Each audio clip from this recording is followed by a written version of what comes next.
नमस्कार दोस्तों, मैं हूं आपका दोस्त ओम और आप सुन रहे हैं भूतकाल द हॉन्टेड टेस्टिमोनीज। आज की कहानी एक ऐसे परिवार की है जो अपने सपनों का नया घर खरीदकर उसमें रहने आया था।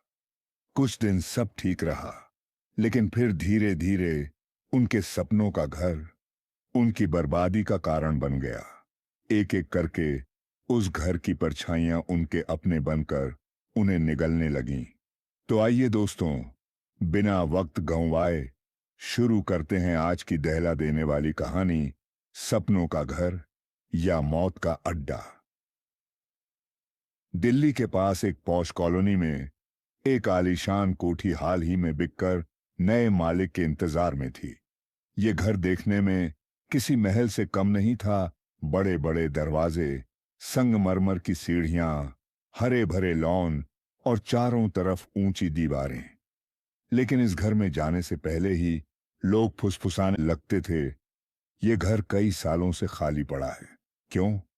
लेकिन जो लोग अमीर और महत्वाकांक्षी होते हैं वो इन बातों पर ध्यान नहीं देते। इस घर में शिफ्ट होने वाला था अर्जुन मेहता का परिवार। अर्जुन एक सफल बिजनेसमैन था। उसकी पत्नी नैना बेहद खूबसूरत और समझदार औरत। दोनों की दो संतानें थीं।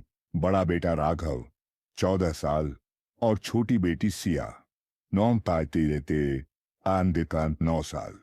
परिवार खुशहाल था, जिंदगी शानदार। नया घर उनके लिए एक सपने जैसा था। गृह प्रवेश के दिन सब कुछ बेहद अच्छा लग रहा था। पंडित जी ने पूजा करवाई। परिवार ने दीवारों पर रंगोली और फूलों से सजावट की। हंसी, खुशियां और ढेरों सपनों के साथ परिवार उस घर में बस गया। कुछ दिन तक सब सामान्य रहा। बच्चे लॉन में खेलते, नैना पूरे घर को सजाने में लगी रहती और अर्जुन ऑफिस के काम में व्यस्त। लेकिन 5वें दिन की रात कुछ अजीब हुआ। एक रात नैना की अचानक नींद खुली। बाहर लॉन में किसी के कदमों की आहट आ रही थी। उसने सोचा शायद कोई नौकर होगा, लेकिन जब खिड़की से झांका तो देखा पूरा लॉन खाली था। हवा तक नहीं चल रही थी। वो वापस लेट गई, लेकिन तभी उसे साफ सुनाई दिया किसी बच्चे की हंसी। ही। नैना का खून जम गया। बच्चों का कमरा पास ही था। उसने जाकर देखा, राघव और सिया दोनों गहरी नींद में थे। उसने हिम्मत करके सोचा शायद वहम होगा और वापस आकर सो गई। लेकिन ये तो शुरुआत थी। अगली सुबह नैना ने पिछली रात का जिक्र अर्जुन से किया। अर्जुन हंसते हुए बोला, नैना, ये सब तेरे दिमाग का वहम है। नया घर है, नींद ठीक से नहीं आती, ऐसे ख्याल आना सामान्य है। नैना ने जब बच्चों से पूछा तो दोनों ने कहा कि उन्हें तो कुछ सुनाई नहीं दिया। लेकिन राघव थोड़ी देर चुप रहा। उसके चेहरे पर एक अजीब सी झिझक थी। रात होते ही सब सो गए। आधी रात को अचानक राघव की चीख सुनाई दी, मम्मी! नैना दौड़कर उसके कमरे में पहुंची। राघव पसीने में भीगा हुआ था, कांप रहा था। उसने बताया, मम्मी, कोई आदमी खिड़की से मुझे घूर रहा था। उसकी आंखें लाल थीं और उसके होंठों पर खून था। नैना घबरा गई। खिड़की खोलकर देखा, लेकिन बाहर सिर्फ अंधेरा था। धीरे धीरे राघव अजीब व्यवहार करने लगा। पहले वो खुलकर बातें करता था, दोस्तों से मिलता जुलता था, लेकिन अब वह चुपचाप कोनों में बैठा रहता।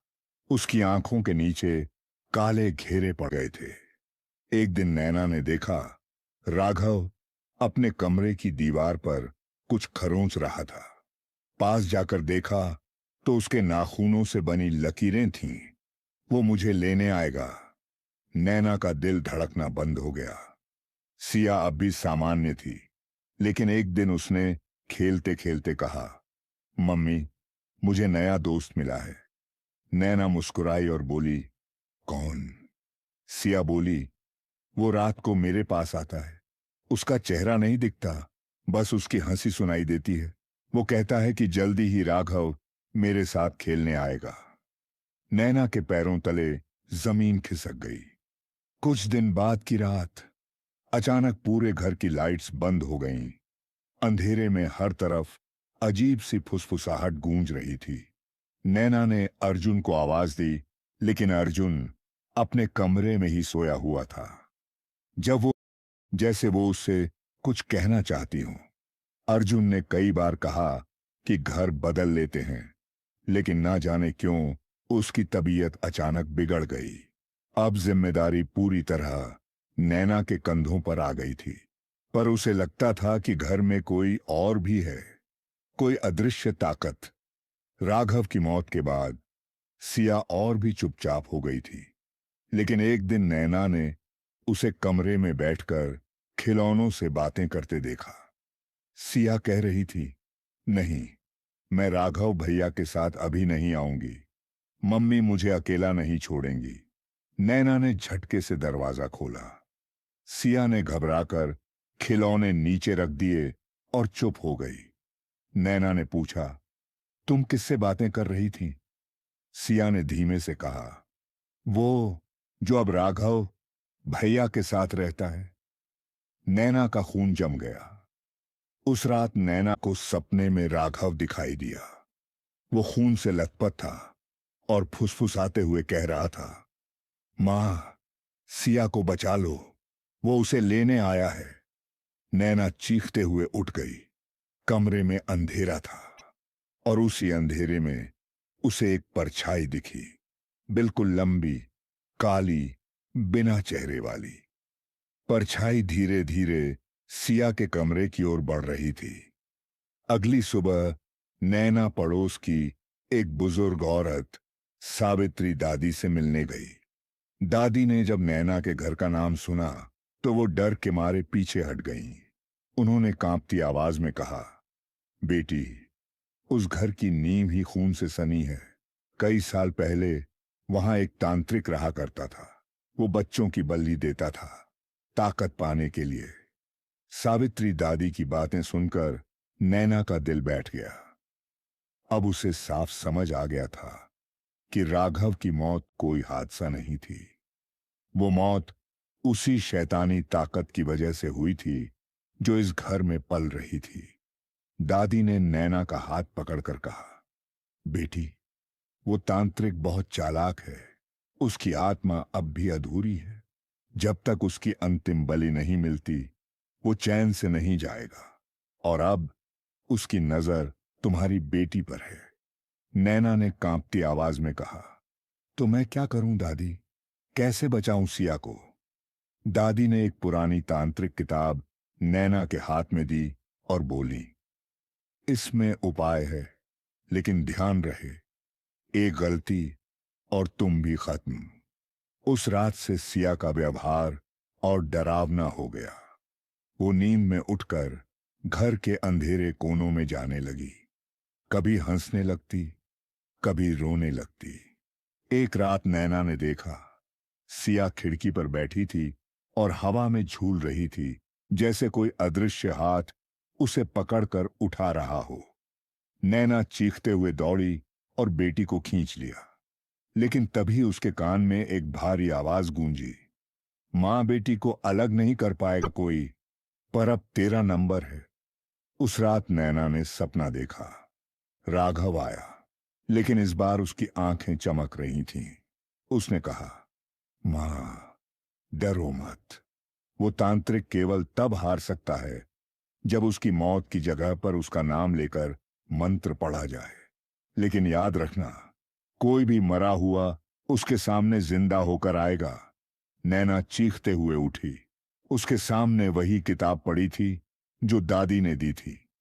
पन्ने अपने आप खुल रहे थे और आखिरी पन्ने पर लिखा था, आत्मा को खत्म करने के लिए बलि की जरूरत होगी। नैना का कलेजा फट गया।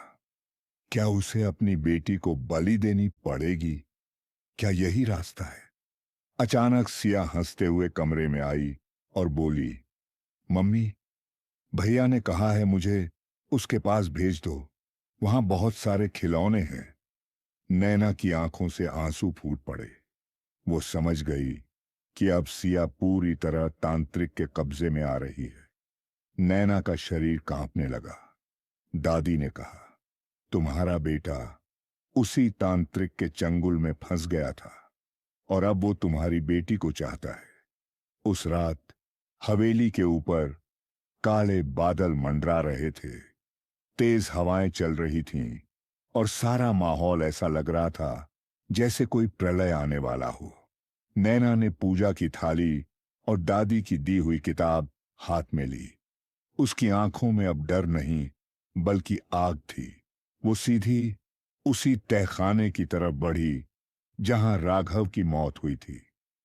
सिया उसके साथ थी, लेकिन सिया की आंखें अब वैसी नहीं थीं। उसकी आंखों में काली चमक थी, जैसे कोई और उसे चला रहा हो। जैसे ही नैना ने दरवाजा खोला, अंदर से ठंडी हवा का झोंका आया। चारों तरफ खून जैसे दाग और अजीब चिन्ह बने हुए थे। बीच में राघव की मौत वाली जगह अब भी ताजा खून से लाल दिखाई दे रही थी। अचानक अंधेरे से वही भारी आवाज गूंजी, आखिरकार तू आ ही गई नैना। अब खेल पूरा होगा। तेरी बेटी मेरी है और तू भी। सिया अचानक नैना के हाथ से छूटकर उस खून के घेरे में जा खड़ी हुई। उसके होंठ अपने आप मंत्र बोलने लगे। नैना चीख कर दौड़ी, लेकिन जैसे किसी अदृश्य दीवार ने उसे रोक लिया हो। तभी सामने एक परछाई उभरी, लंबे बाल, तांत्रिक के कपड़े और खून से सना चेहरा। उसकी आंखें लाल जल रही थीं। तेरा पति मेरा शिकार था, तेरी बेटी मेरी उत्तराधिकारी होगी और तू मेरी बलि। जैसे ही तांत्रिक ने मंत्र पूरा किया, तहखाने की दीवारों पर दरारें पड़ने लगीं और तभी अचानक एक सफेद रोशनी फैली। रोशनी के बीच राघव की आत्मा प्रकट हुई। उसकी आवाज गूंजी, नैना, किताब खोल और मेरा नाम लेकर मंत्र पढ़ो। इसी से इसका नाश होगा। नैना ने कांपते हाथों से किताब खोली। तांत्रिक गर्जा, हिम्मत मत कर औरत, वरना तुझे भी यहीं जला दूंगा। लेकिन नैना ने पूरी ताकत से मंत्र पढ़ना शुरू किया। जैसे ही उसने राघव का नाम लिया, तांत्रिक की आत्मा दर्द से चीख उठी। वो सिया को अपने कब्जे में करने की कोशिश करने लगा। सिया की आंखें काली पड़ गईं और वो हवा में उठ गई। नैना ने रोते हुए बेटी को गले लगाया और मंत्र लगातार बोलती रही। अचानक तहखाने की जमीन फट गई। आग की लपटें उठीं और तांत्रिक उसी आग में समाने लगा। वो चीखते हुए बोला, ये खत्म नहीं हुआ, मैं लौट कर आऊंगा, लौट कर आऊंगा। एक जोरदार धमाके के साथ पूरा तहखाना जल उठा। नैना ने अपनी बेटी को कसकर पकड़ लिया और राघव की आत्मा मुस्कुराते हुए धीरे धीरे गायब हो गई। सुबह जब हवेली पर सूरज की रोशनी पड़ी, सब कुछ शांत था। न तांत्रिक की परछाई, न किसी की चीख। लेकिन हवेली की दीवारों पर अब भी वो जलने के निशान मौजूद थे। नैना जानती थी, कहानी यहीं खत्म नहीं हुई, क्योंकि तांत्रिक का आखिरी वाक्य उसके कानों में गूंज रहा था, मैं लौट कर आऊंगा। तो दोस्तों, ये थी नया घर मौत की परछाई की डरावनी दास्तान। एक खुशहाल परिवार जो सपनों का घर लेकर आया था, कैसे धीरे धीरे उस घर की दहशत में समा गया। राघव, अर्जुन, सिया, सब एक एक करके मौत के शिकंजे में फंसते गए और आखिर में अकेली रह गई सिर्फ नैना। पर क्या सच में कहानी यहीं खत्म हुई, या उस घर की हवाओं में अब भी वो अदृश्य ताकत जिंदा है, जो किसी नए परिवार के आने का इंतजार कर रही है? कहते हैं, कुछ घरों की नींव ईंट पत्थर से नहीं, बल्कि खून और आत्माओं से बनी होती है। और शायद यही वजह थी कि उस घर से कोई भी कभी जिंदा नहीं बच पाया। दोस्तों, अगर आपको ये कहानी पसंद आई तो वीडियो को लाइक करें, अपने दोस्तों और परिवार के साथ शेयर करें और चैनल भूतकाल द हॉन्टेड टेस्टिमोनीज को सब्सक्राइब जरूर करें, क्योंकि अंधेरे में छिपी ऐसी ही कहानियां मैं, आपका दोस्त ओम, हर रोज लेकर आता हूं। फिर मिलते हैं एक और डरावनी दास्तान के साथ। तब तक याद रखिए, कभी कभी घर हम नहीं चुनते, घर हमें चुन लेता है।